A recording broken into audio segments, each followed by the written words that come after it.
Hey, what's up, everybody? This is Charles Sabanson, and welcome you guys to another episode of the Dreamers Pro Show.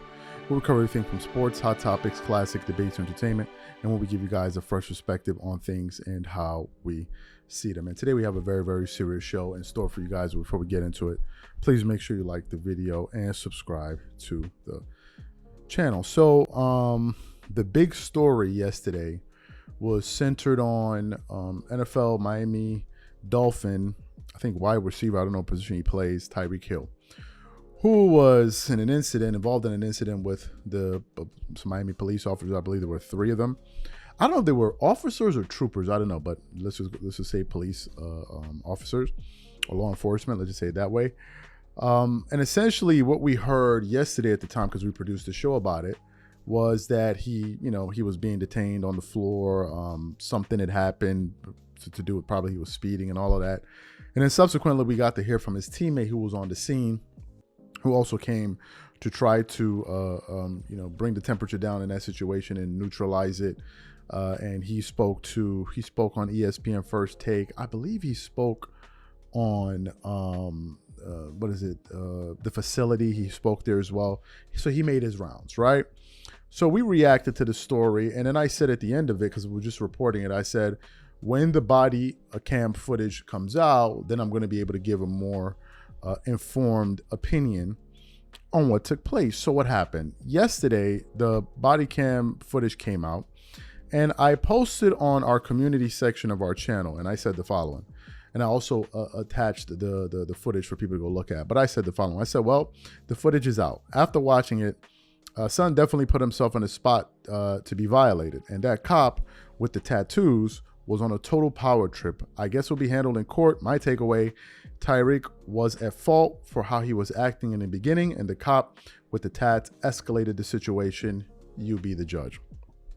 So I posted those comments, and then of course some people started commenting.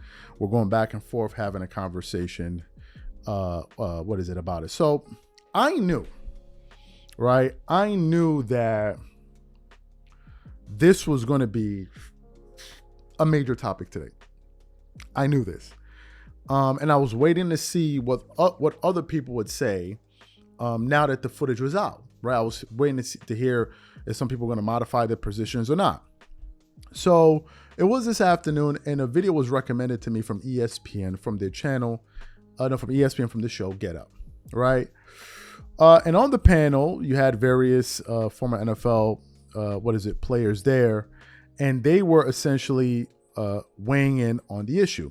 The topic was introduced by Mike Greenberg, and then Damian Woody was there, Dominique Foxworth was there, and Jeff Saturday were there as well.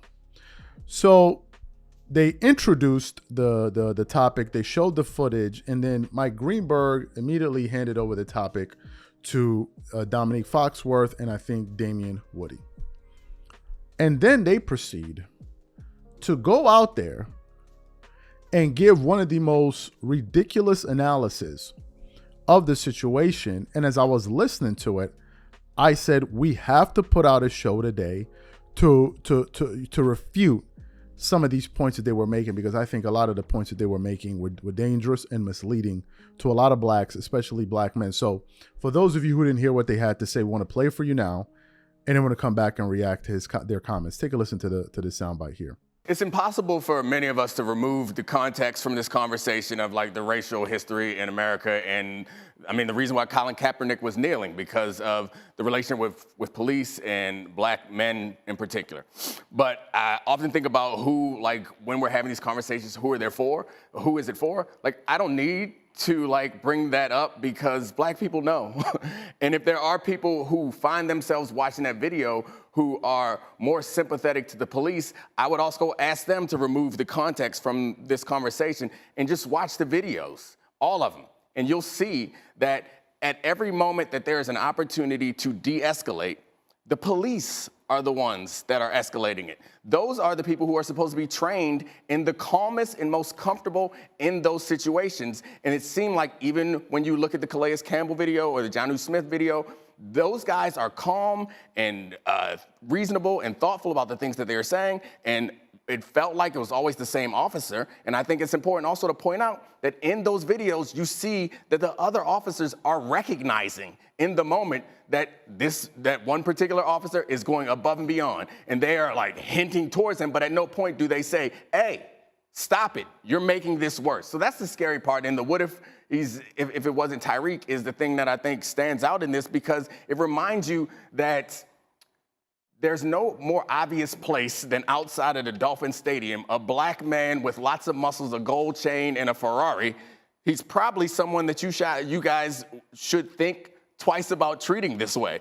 Imagine if those things aren't there, what they must be doing, or at least what that officer must be doing in other situations. That was unnerving just watching it again. Yeah. Honestly, it just to piggyback what Dominic says, I think a lot of black folks can really understand how Tyreek Hill feels in that moment. I think most black folks have had incidences where, you've been uncomfortable in those type of situations.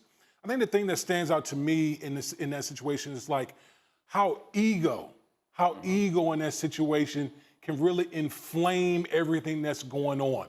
Because Dominic, you talked about police jobs, and listen, I don't want to underestimate how hard it is to be a police officer. There's so many things that they have to deal with that I know I wouldn't be able to deal with it. Right. But in that situation, it's your job first and foremost to de-escalate the situation. I think Tyreek Hill's maybe he was a little bit aggressive in the way he was talking initially. But I think ultimately, as a police officer, it's your job in this situation to say, you know what? I'm literally stopped. It's a traffic violation.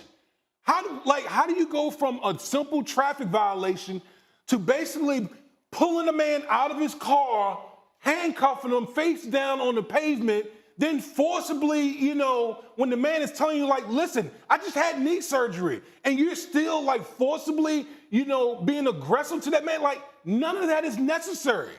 And so for me, again, I'm watching that and I'm like, damn, like, here we go again. Why is this happening again? And all I can say is, I thank God that there is body cam.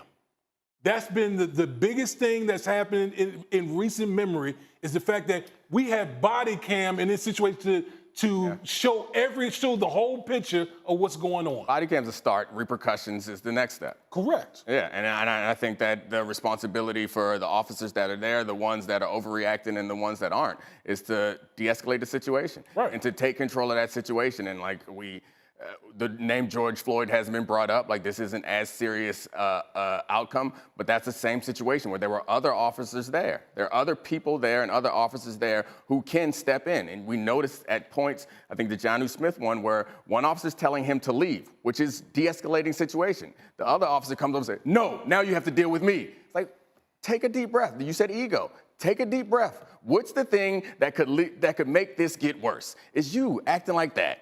So, like, turn it down, and it feels a lot like, and I don't want to play pop psychologist, but it does feel often like, how dare you, who are you to talk to me like that? Right. As if they feel that the people that they are meant to serve are lesser than them. And how dare you roll your window up on me? Oh, now you have to deal with me. Who are you talking to like that? Like, that type of stuff. Teach you a lesson. Yeah, like. So you heard what the gentleman had to say. I thought what they were saying was absolutely insane. I thought what Dominique Foxworthy was saying was insane. I thought what Damian, Damian, let me get his name right, Damian Woody was saying was absolutely insane. And I got to say this, and I don't care who it offends, but y'all know me on this channel. I'm going to say what I believe. That's my obligation to the audience. I got to say what I believe. It's up to people to agree or disagree, but you got to know that when this guy is talking about these things, he's giving you his real viewpoint. At a certain point, I feel like these guys felt that we have to say these things because we're on ESPN. And we got to take this hardline position without really thinking this thing through carefully. Let's assess what these gentlemen were saying. They were basically saying, let's start off with Dominic. He was saying, He went into the history of what it's like to be black, and we all know this, right? We all know this, especially if you're black. We all know this is not new information. We all know this. We're all hip to what's going on. So to get into that, and then he gets into this thing of, well, the officer did this, he did that, he did this, he did that, he did this. First of all, as I wrote in my comments initially, the officer was on one. It looked like somebody that was looking for any reason to just flex his power, flex his muscle. There are people like that. They're just itching for a reason. There are people like this that work at certain government agencies. There's a point when I was trying to get my passport renewed somewhere, and then the people there, because it was certain persons, head of security, treating people like trash because he was in a position to do so. He was a go-between to get between this guy. There are people all over the place like this, right? That just abuse their position. And some of them are just waiting for an opportunity to do so. And that cop did exactly that. He was already angry. You could tell by his tone. And he was just looking for it. You have that aspect of it. What Dominique failed to point out was the role that Tyreek Hill played in it. Now, there are a lot of people out here, and surprisingly, these are black guys that are saying that, oh, they don't see anything wrong. They don't see anything wrong with what Tyreek Hill did. Respectfully, do you guys live in Narnia? Do you guys live in an alternate universe? Y'all must be on Earth 52. Because I cannot understand a black man acting as if he doesn't know what would most likely happen if you behave like this in front of a police officer. What black person, what black guy is acting like as if he doesn't know what will come next?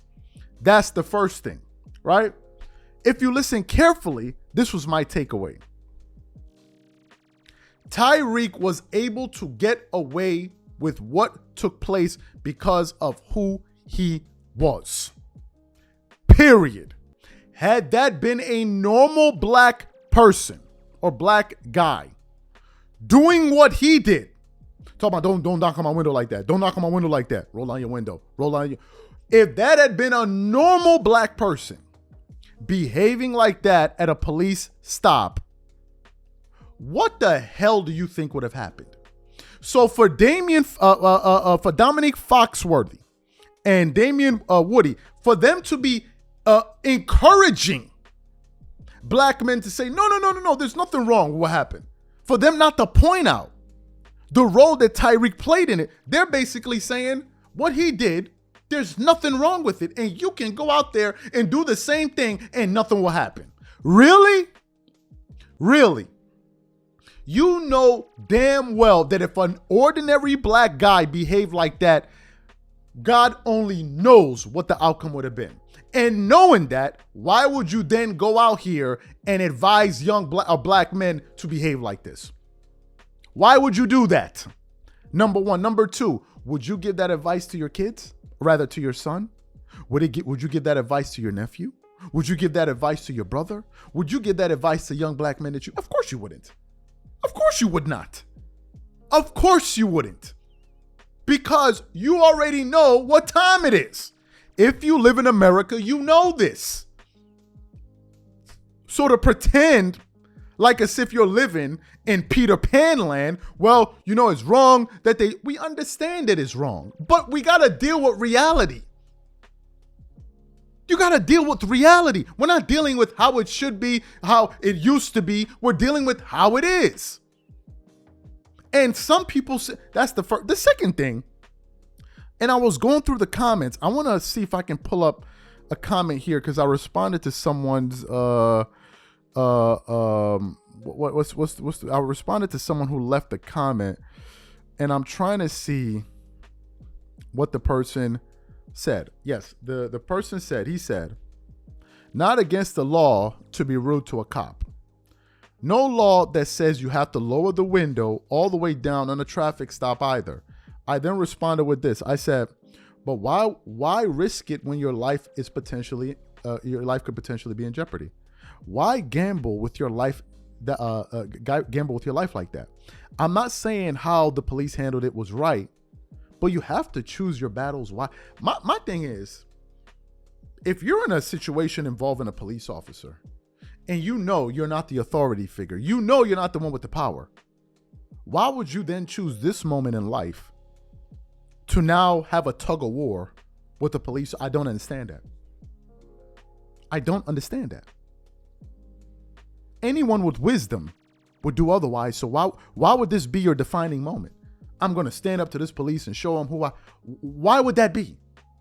This is a stranger that you just came into contact with. And if things go well, you'll probably never, ever again see them in life. So why is it that important to prove to this cop that I'm the man? Why? Why? And why are these guys going out here and advising men to behave the way Tyreek Hill did, knowing damn well Tyreek is a celebrity? Had that been a normal person riding a normal car, you think people would have been stopping and posting the video all over the internet? People would have gone on about their way. And even if they did post the video, you think it would have made the same amount of headlines as it did with Tyreek? Of course not. So Tyreek Hill's celebrity played a role. Had that been a normal person, it would have been a different outcome. And to have black men on TV advising other I don't understand. I don't get it. I don't understand.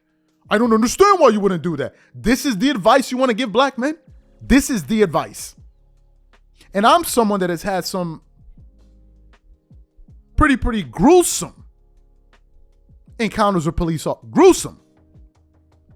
I've been pulled over. I gave the story the other day. I've been pulled over once in the United States, once by a police officer. It wasn't me. I was in a car sitting in the passenger seat. It was my cousin that got pulled over for speeding. We got off the situation. The cop looked at me. He knew, like, I was a kid back then. He looked at me like, this kid is startled by what's happening. I was startled. But as an adult, I've lived across the world, right? I've lived across the world. There was a time I was in Italy, and I was in college, and I was just standing in the corner. And at the corner coffee shop opposite my university. And what the hell was I doing? Yeah, I had on a hoodie. I had on a book bag, and I was just talking to some people sitting down, right? I was on my way, but I was talking. Then police pulled over, pulled up, Carabinieri. And they start walking up to me like they're about to take me into some type of custody or whatever. And I'm looking, I'm like, what the hell is going on here? Mind you, I'm a student, American student. And then at the time I couldn't speak Italian well. So the other guys asked them, they were like, what's going on here? They were trying to get an understanding with the police officers. And apparently they thought I was selling them illegal things or whatever it was. And the white guy that spoke with the police, he was like, wow. He was stunned. But I wasn't sitting there, I mean, get off of me. Blah, blah, blah. Why would I do that? It's stupid. It's stupid. Because if I do that, I 100% come out on the wrong side of it. I'm the one that's going to pay the price. Worst case scenario, I lose my life. Worst case scenario, they lose their job. Is it worth it? Is it worth it? That's what I asked the guy. Is it worth it? Then there was another time I was in Nigeria, which is even worse. People complain about this. This is a joke. I was in Nigeria. It was on a Sunday afternoon. My dad sent me to the store to get him some, buy some bread. On my way back, I get to the traffic stop light. And you know, you have the white line that kind of tells you whether or not you've gone past your mark. And apparently I did, but I didn't seem to understand that I did. Two police officers pull me over, police soldiers, whatever, come to the car. Start banging on the window. Right? It's just me in the car. Start banging on the window. Open up the, what happened? You passed the light, you passed the light. I'm like, what the hell is going on? You passed the light. And my stupidity then, he goes, roll down your window. He's on the opposite side of me. I'm in the driver's seat. He's over there. He goes, roll down your window. I roll down the window. What did he do? He takes his hand, puts it inside the car, opens the car. He sits inside the car. Then his other guy with I think they had an AK-47. He jumps in the back. All right. So who am I going to listen to? Dominic Foxworthy and B Conan and all that dumb, ignorant. Or am I going to try to apply some wisdom? I asked him, what the hell is going on? Oh, they're shouting in the car. They're in the car with me. So I'm thinking, how the hell do I get out of the situation here? So I told him, I said, look, man, it's not like that, but it's a mistake. Listen, I can give you guys something to get off my back. We'll take you to the police station. I'm like, what the hell? We go to the ATM machine. I take out 20,000 naira. And I gave it to them. Then they took the money and they left. I went home, explained it to one of the guys that was staying with us. He goes, "Oh man, you should have called me. I would have been. The most you would be able to get out of you is 1,000 naira, whatever." I said, my brother, my life is more important than that money that he took. My life is more valuable to me than the money he took from me. When police officers pull you over in Nigeria, you get into that bullshit about, I'm going to show them who I am and I'm a man and blah, blah, blah. Okay. All right. Worst case scenario, you lose your life, they lose their job, and that's it. And at the end, what do you accomplish? Was that police officer right? You better believe, wrong? You better believe it. He was completely out of line. And I think they're conducting an investigation. But for any black person that calls themselves an American living in America to give that kind of advice to black men and think you're doing them a favor, you're even more dangerous. Because you're giving them advice that only a celebrity NFL player would get away with. But you want an ordinary black man to go do that. He got to go flex his muscle in front of a police. And let me just tell y'all real quick. Whoever feel a type of way about this, if you want to unsubscribe, go ahead and unsubscribe. There are a lot of fickle people. Unsubscribe. We've done a whole bunch of videos defending blacks and supporting Kyrie and all of that. And I don't have to prove a damn thing to nobody. This is what I believe. I would never give this advice to any black man. What these guys just did. These are my thoughts. Whatever you guys think, leave your thoughts in the comments and we catch you on the next show. Peace.